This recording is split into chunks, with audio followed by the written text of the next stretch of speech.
Hi, everybody. Jeannie Andreessen here. Hi, Jeannie Andreessen here. Hope you guys are doing well. Today, we're talking about client engagement strategies for deferred clients. And I'm really excited about this live. As I was preparing for this live, I just felt like ideas poured out of me.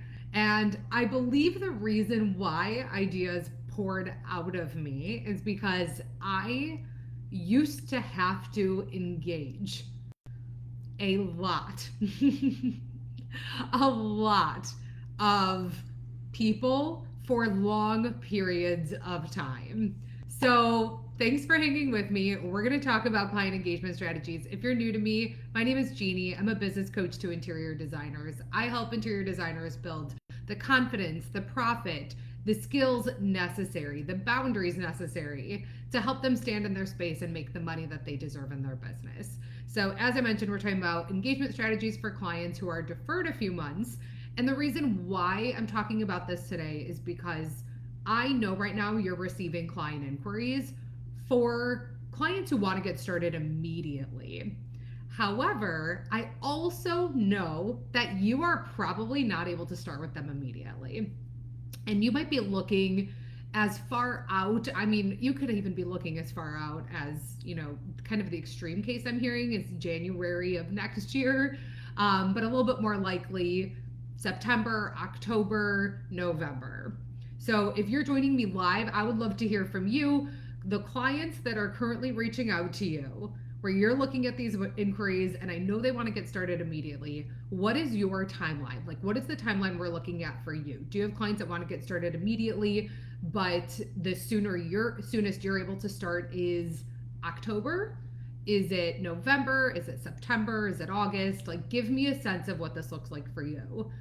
For this live, as I was preparing for it, I was really thinking about my clients who have clients excited to start today, but the soonest that they are really able to start is mid-September. So they're looking 2 months out, really, mid to end of September, 2 months out.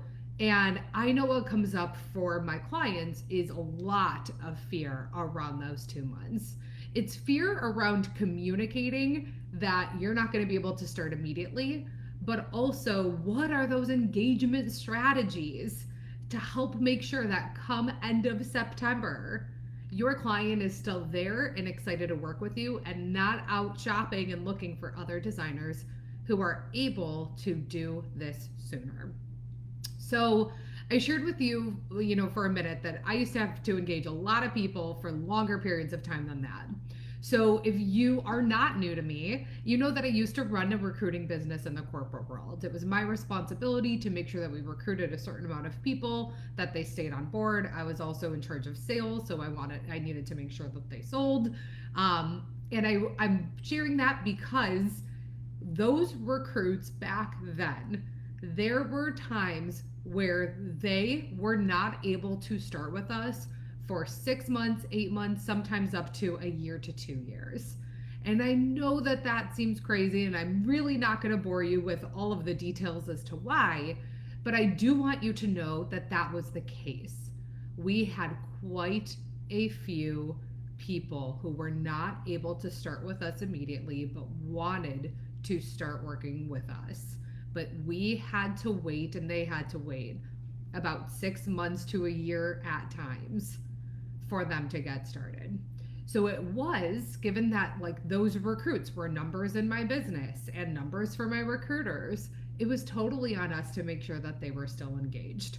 And so I just want to offer that to just give you a little example of how I've been there before. And I was in that role for 9 years. So my engagement strategies from the day that I started in that role looked very different in year 9. So that's what we're going to be talking about today. And so I want to kick this off by sharing that I this has come up quite a few times because I have clients, let me know if you're anything like them, who will get these inquiries in their inbox, and my client will, it pains me to say it, avoid getting back to them because they are so overwhelmed with how long it is going to take for them to kind of get started. So my client will have inquiries in their inbox. They know that they're not able to start with these prospective clients until September or October. And because of that, my client is very overwhelmed with how to even engage these people from the beginning. Let me know if that sounds relatable to you. So, I want to walk you through this because the last thing that I want is for you to be leaving opportunities on the table. And I really believe that one of those reasons why my clients are avoiding reaching out to these people or engaging with them is because they don't have solid engagement strategies. They think of, okay, it's currently end of July. I wouldn't be able to get started with them till September or October. And because of that, I don't know how this would be able to work. So instead of trying to figure that out, I'm just going to avoid this until I have a clearer picture of what my fall looks like, and then I get back to them. That is a surefire way to tank your business and to take business opportunities straight into the ground. Do not avoid getting back to people, like ever. Especially if this is someone who's excited to work with you, do not drag your feet. It is so important that when somebody is excited to work with you, that somebody's reaching out to work with you, that you are reaching back out within the same week, if not within 48 hours. So I want you to take that away. Is okay, no matter what, you are following back up with people, because that's when people are the most excited about hiring somebody, and the early bird gets the worm. Whoever is responding to their email and hopping on phone calls right away is the person that's going to get it. So I just kind of want to start there. The other thing that I want to share before we dig into like kind of my 8 strategies, I'm going to share with you 8 strategies today to really keep your clients engaged and committed during those 2 months. I'm focused on like 2 months. We could even kind of say into 3 months. If it's 6 months out, if you have a client that's going to be starting 6 months out and you don't know how to handle it, definitely apply these strategies, but that might be more, you may want a more personalized response and coaching from me. So definitely look into scheduling a clarity session with me, and I would be happy to walk you through that. So going back to like, okay, let's say 2 to 3 months out, and what I want you to do, if you do engage this person and if they are excited to work with you, I want to make sure that you are not just telling them what they want to hear. I want to make sure that you are telling them the truth, that you are unable to get started until September. Those are not exactly the words that you're going to use, but I do want to make sure that that message gets across, that if someone's saying, I want to start ASAP, that you are not over promising and under delivering. You are not telling them that, okay, we can get started mid-August, we're going to get started in August, if you are completely booked through, early October. I want to make sure you're not telling them that, because that is another surefire way to really upset your clients and get started on the wrong foot. So make sure that you are telling them the truth. Mr. or Mrs. Client, I'm excited to work with you. My timeline right now is that we're looking at October. October is when that start date would be. That's kind of how I would communicate it. I actually have a what to say to your design client where I have the exact script for what I would say to tell them that you're booking a couple of months out. If that's something that you want me to send you directly, if you don't want to scroll through my feed and find it, just comment script and I will find it for you and I'll DM it to you. Okay. So don't just tell them what they want to hear, tell them the truth. And the other tip I have for you before we dig into these 8 engagement strategies is that you are not over analyzing this gap in time.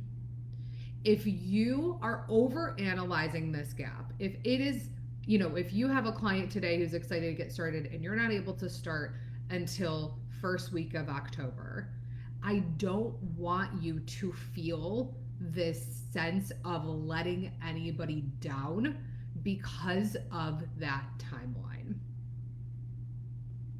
If you feel that way, You are going to overpromise and underdeliver, or you are going to avoid getting back to people and not respond to their inquiries on time. And both of those things, as I just mentioned, are the surefire way to take your business. Don't do that.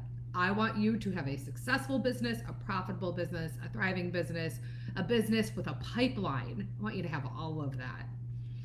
I love using the word pipeline because it's such a business and sales term.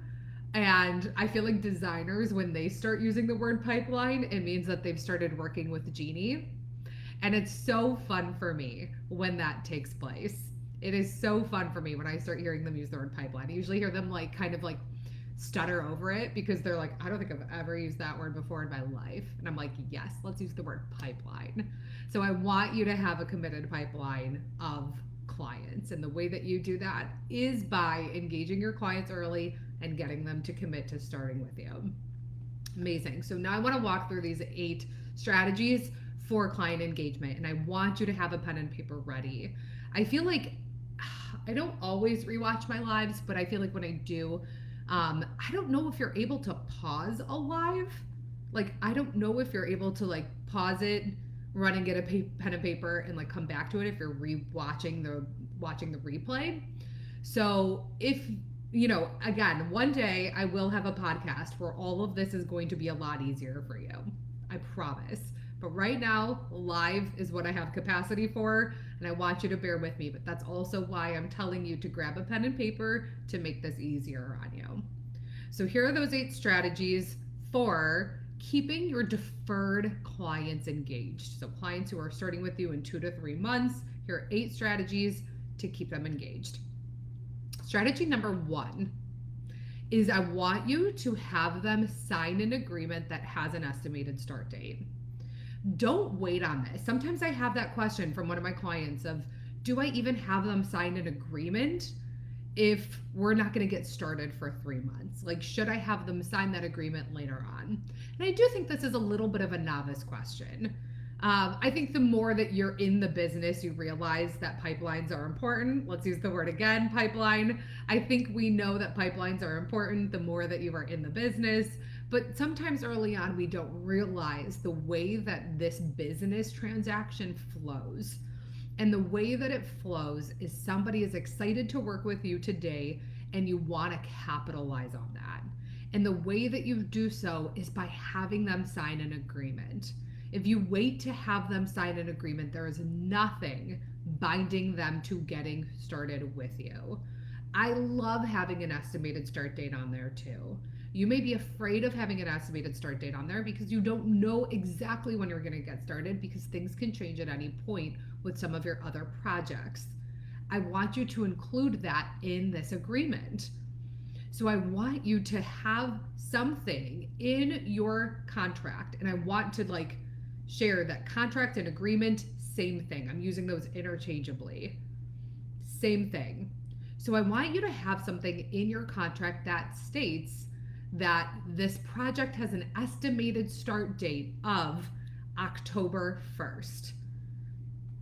And then have some sort of line in there that says, client understands that the project, that the start date is dependent on designers, other projects offboarding.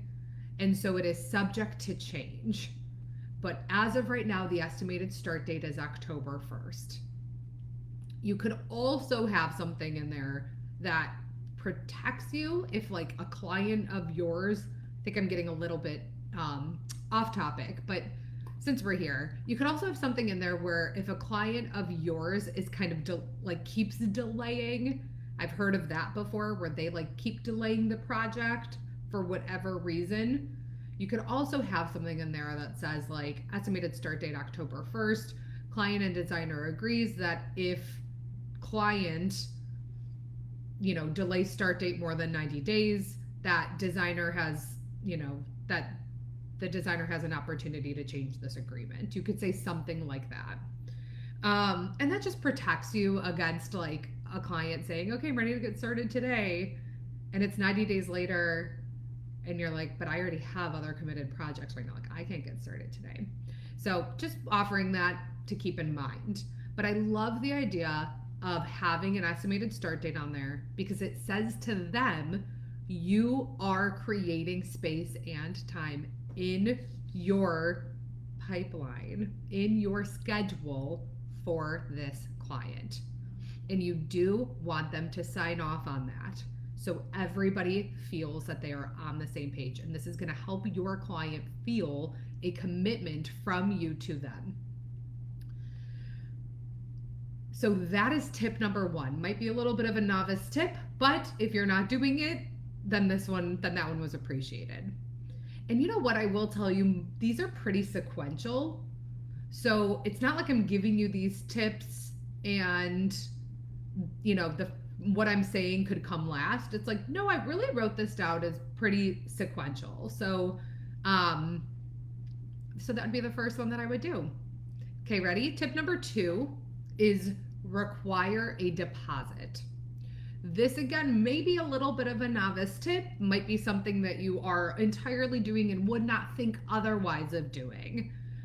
But just in case that's not the case, I want to make sure you're doing this. Require a deposit. This deposit, the next question is, how much do I ask for? And here is what I want to offer. You want to make the deposit substantial, but not outrageous. Substantial, but not outrageous. So you do the math of what kind of that might look like, but the reason why you want it to be substantial is because you want your client to have skin in the game and to make this commitment to you. That is what a deposit does. That is what getting paid does. It is a commitment. Now, again, I'm going to kind of go off on a little bit of not a tangent, but I'm going to kind of give an example that may not even be relevant to you. But if you have a prospective client that you're actually not that excited about, this is one of those strategies where you may not want to accept a deposit because you actually don't want to feel commitment to this prospective client. You may not want to sign an agreement because you find them to be wishy-washy. And so it's kind of a verbal agreement you have, and you're like, let's just keep in touch a few months. Like, I'm just kind of offering that to you because I feel like that's come up a few times where I'll ask my client will be like, I don't know, I received money from this client. I actually don't want to work with them. I'm like, the next time don't receive money from them. So anyways, we're talking about prospects we're excited about. Clients we're excited about. Clients we want to keep engaged. Clients we want to make sure start with us. So make this deposit substantial but not insane. So figure out what that dollar amount is for you. Again, if we want to do it together, feel free to book a clarity session with me. Happy to work through this with you. But requiring a deposit means that they are committed to you and you are committed to them. Oh my gosh. Okay, one more side note about deposits. This dollar amount is not, this is how I see deposits. That dollar amount is not that deposit is not your money until after that project gets started and that is used up. So sometimes my clients will ask for, 10 hours of time, 20 hours of time, and that's the deposit. And then when the project kicks off, that is what that goes into, is like the first 20 hours. Sometimes they receive a deposit and they apply it to the last 20 hours of a project, let's say. So regardless though, because anything can happen at any point, even though you do sign an agreement that does protect you, but there are even moments where everything will go according to plan with the exception of something, and it's just in good faith to return the deposit. I've had clients before say to me, like, I already spent that money, and my coaching and feedback back is that wasn't your money necessarily to spend quite yet. So keep that in mind. That's just kind of a money management tip. But I would require a deposit. Tip number 3, when you have the deposit and the signed agreement, you are going to send an email that has next steps in it. The next 3 bullet points I'm going to give you, the next 3 tips I'm going to give you actually fall under more or less that email. Okay? So tip number 3, as it pertains to that email, is you're going to send them a follow-up email and you are going to congratulate them on making a decision. How is this an engagement strategy? It is sales psychology.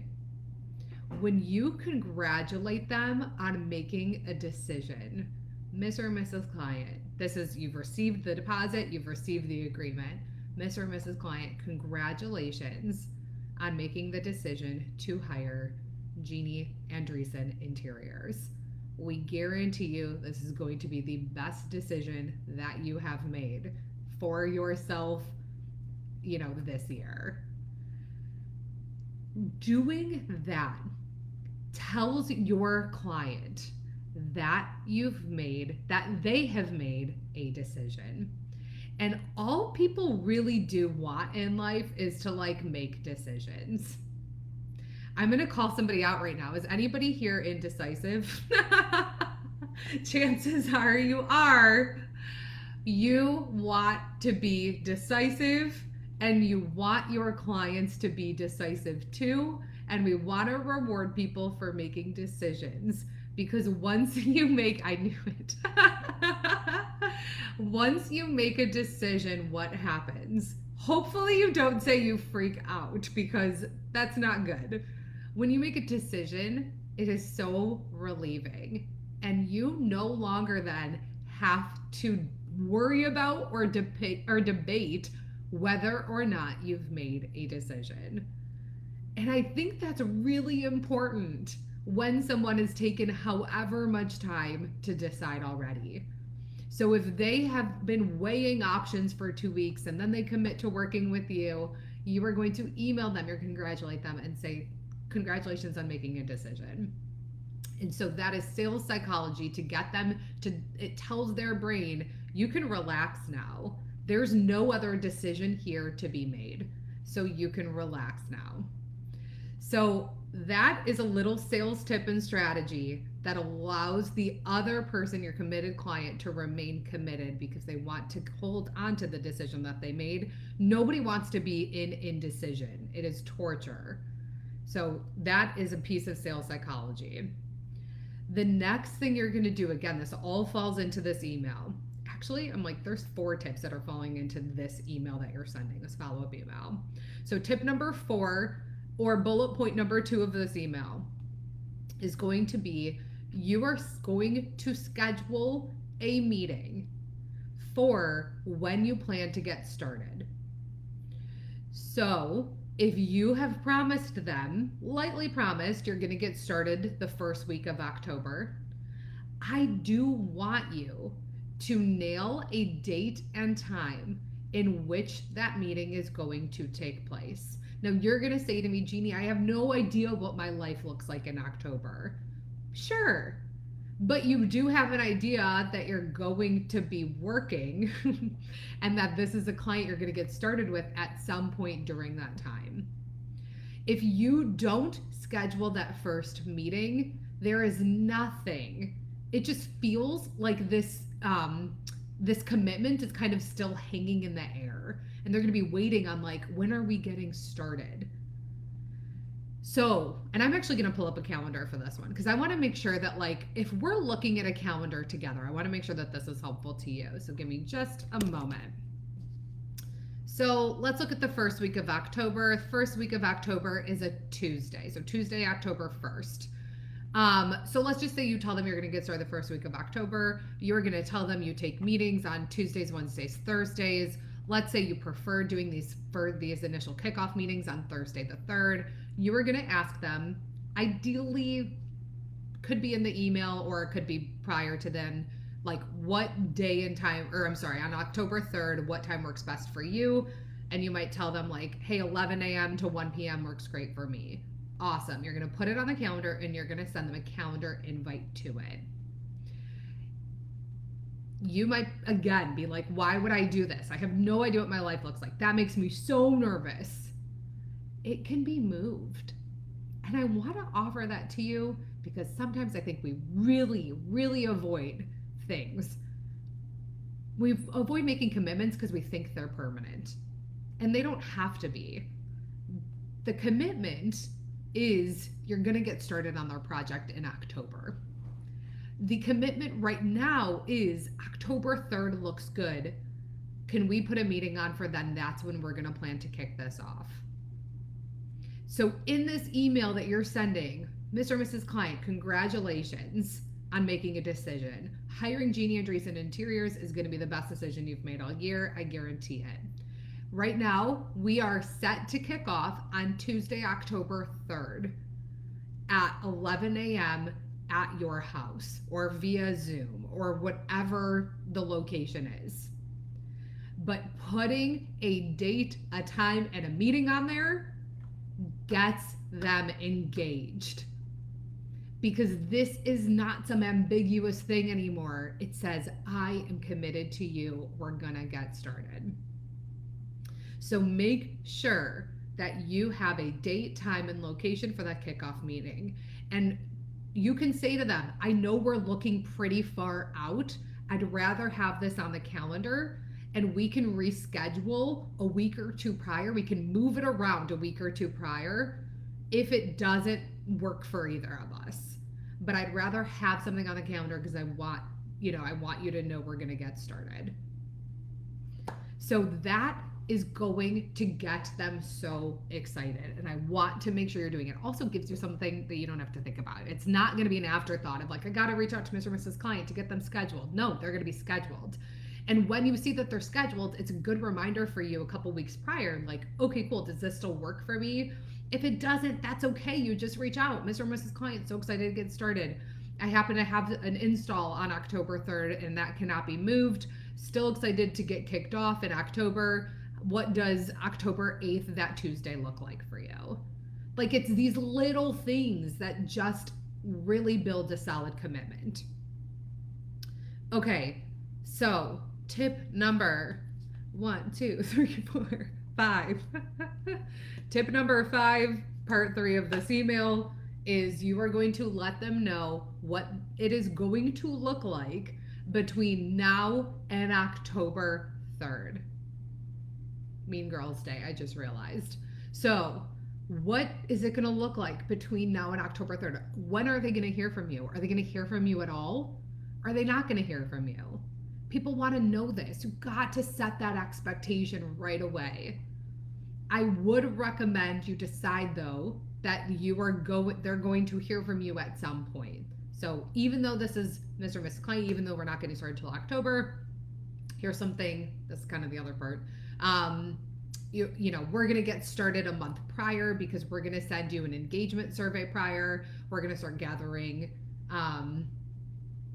whatever. You could say 1 month prior, you are going to hear from me or my team member, and we're going to get, your project rolling in terms of capturing things you're interested in or, images that you're excited about. That actually adds kind of lends to point number 6, which is give them homework and follow up on it. Giving them homework is an engagement strategy. And it also allows you to kind of control their energy during this time. So it's not anxious energy of like, can we get started sooner? Can we get started sooner? No. We want to give them directive energy. Hey, we know you're excited. Here's where I want you to spend your time over the next month. So over the next month, I'd love for you to start taking a look at some images that you're excited about. I want you to start going through these stores and just getting a sense of what your style is. Even though we know we want them to do like only trade stuff and stuff that's through you. But you just want to you want to give them some homework so they feel like they have something to do. So you're going to say, Mr. or Mrs., going back to this email, Mr. or Mrs. Client, congratulations on making a decision. This is going to be so great, so excited for you just a reminder, we're going to meet on October 3rd for our kickoff meeting. I know we're not starting till October. You're going to hear from my team. We're really going to kind of get this project rolling with a survey to you about 1 month prior. So you're going to hear from us actually early September in regards to that. What to do between now and September. I want you to do these 3 things, and you give them homework. All of that is engagement. You are giving them a plan. You have created a plan, and you are giving them something to do. Tip number 7. I'm like, do I have 9 of these? I maybe have 9 of these. They're in Roman numerals, so I'm like 5, 6, 7, 8, 9. All right, I have 9 tips for you today. Tip number 7. So this is not necessary. This is a nice to have. It is not a must. If you have a newsletter, add them to your email newsletter. Do not hang up with this. Do not click out of this. You might be like, the last thing I need is a newsletter right now. Cool. You don't have to do this. If you do have a newsletter, add them to your email newsletter. I will tell you, my client, Kathleen Reynolds, she has one of the best, simplest, easiest newsletters for interior designers that I have seen thus far. And we shout out to, like, I don't know, we came up with it together, and she has just like ran with it, and I love it. It's literally like what I'm working on, what I'm loving in terms of like style wise, and a little fun piece of what's going on in her city. And she lives in Greenville, South Carolina. And so it's, hey, here's a project I'm working on. So she's featuring a project of hers right now. And then what I'm loving. So like, she, I think, recently did wallpaper on ceilings. And what that does is it's getting her clients and prospective clients also excited about some of these options. It warms them up. That's even a sales strategy right there. It like warms them up to different ideas. And then, a taste of Greenville. So I went to this restaurant. I loved it. Make sure that you get the steak tartare. But why I love that, not only does she have a really easy newsletter, but it's just an engagement strategy for her clients. Her clients see this and they're excited. They see it and they're like, okay, cool. This is the kind of stuff that she's working on. So I know she's busy right now with other clients. Oh, here's cool. Here's something cool that she's really enjoying style wise. I think that's cool too. Maybe I'll bring that up to her when I see her next. And then of course, this like little community piece, which I think is really great. But adding them to a newsletter, my favorite part of it is it shows them other projects you're working on, which does let them know that you are committed to your projects. You're not just like avoiding getting started. You're doing things. Okay, tip number 8, also something that you may never do, but I'm just going to give it to you. If you're pretty active on social media, or if you want to be active on social media, you can give them a shout out on Instagram. Something as simple as, again, if you are active on social, you might be showing some behind the scenes of things you're currently working on. You might be, engaging with your clients, doing face-to-camera stories about stuff that you're excited about. But it's so easy to just be like, you guys, I'm so excited for this upcoming fall. I have 3 projects I'm committed to. One of them is a whole house. And like, shout out to those clients, because I am so excited to get started in October on that project, and you know who you are. So you don't have to call them out. You don't have to tag them. You don't have to do any of that. But like, it feels kind of fun to be like, oh, wow, that's me that she's talking about. And people want to know you're thinking about them. So that tells them that you're thinking about them. And you can kind of quiet tag them. Like, you don't have to actually tag. Well, actually you would tag, but you can like hide that tag like off of your story, but it still remains on there, so it notifies them so they could repost it to their friends and family if they would like, to their followers. But I love the idea of giving some sort of engagement like that, because again, it tells them that you are thinking about them without actually having to like email them, be like, I'm thinking about you. So that would be engagement strategy number 8. And then engagement strategy number 9 is the only one that is, requires a very small investment. And that would be if you know that they drink wine or drink coffee, or they like sweets, you can drop something off for them that is another congratulations, we're excited to get started and working with you. Do not spend a ton of money on this. Do not. I really mean that, because like, you could easily get burned by spending all of this money on all of these, all of these items and gifts before people get started and working with you, and then somehow they never start working with you, and then you just wasted how much money and have to return a deposit. No, thank you. But something so small that just tells them you're thinking about them. So maybe it's a bag of coffee, or a couple bags of coffee if it's, depending on how big the house is, meaning like how excited you are for the project or what the opportunity is. Could be a bottle of wine or a couple bottles of wine, or it could be some cookies from a local bakery with a note that just says, congratulations on hiring us. We're so excited to work with you. Just wanted you to know that we're thinking of you. So any of that. And if you have events, here's kind of another one. If you host events, invite them to your events. Do any of that.